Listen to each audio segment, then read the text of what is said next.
Now, how did you spend your Sunday? For hundreds of years, it's been a day of rest, with going to church, a walk or enjoying a roast with a family, the pinnacle of excitement. But now it seems many of us don't see today as different to any other day. Sky correspondent Lisa Dowd has been finding out more.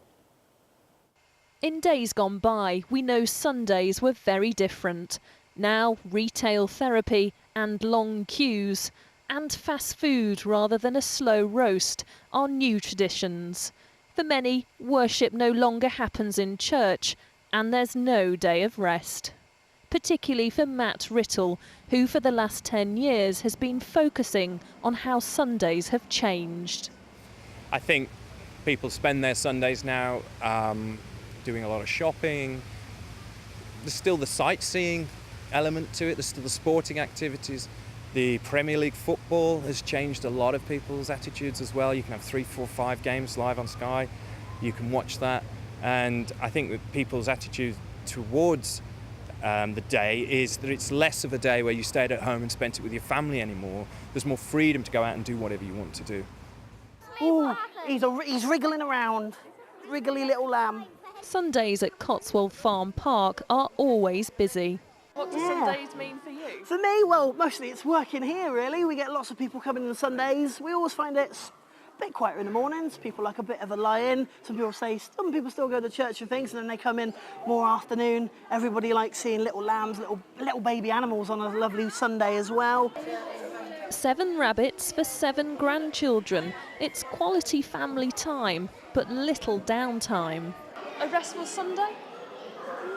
A different type of Sunday.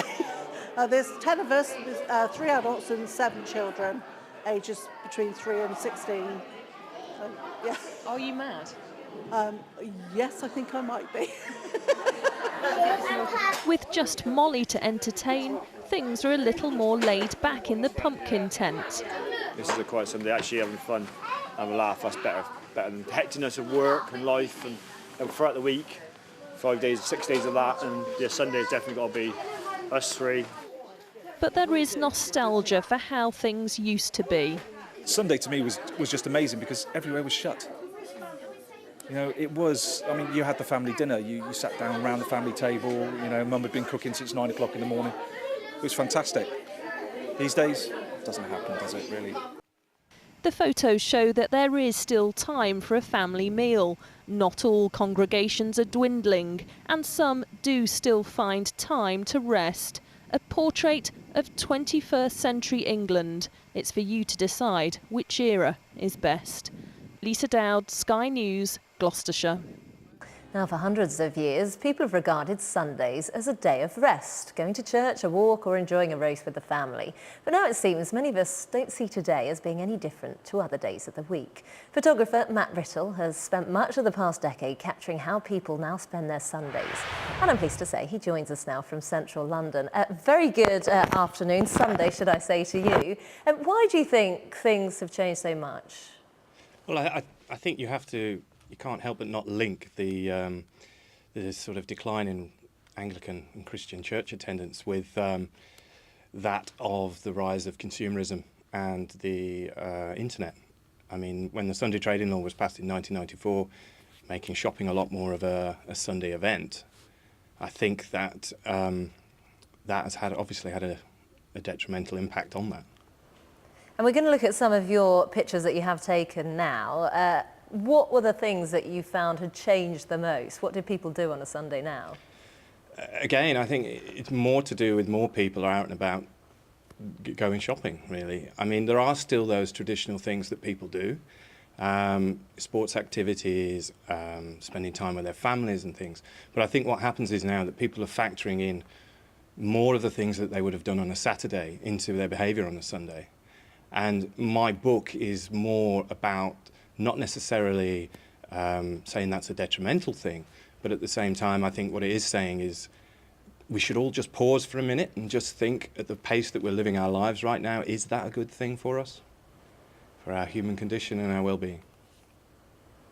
We're looking at some of your pictures now. People on a train, drinking a beer. We've got people playing cricket, that kind of thing. I have to say, does it depend on where you live in the country? I used to live in Jersey, in the Channel Islands, and there, Sunday is very much still a day of rest, I'd say. The shops are shut, that kind of thing. So is it a geographical thing?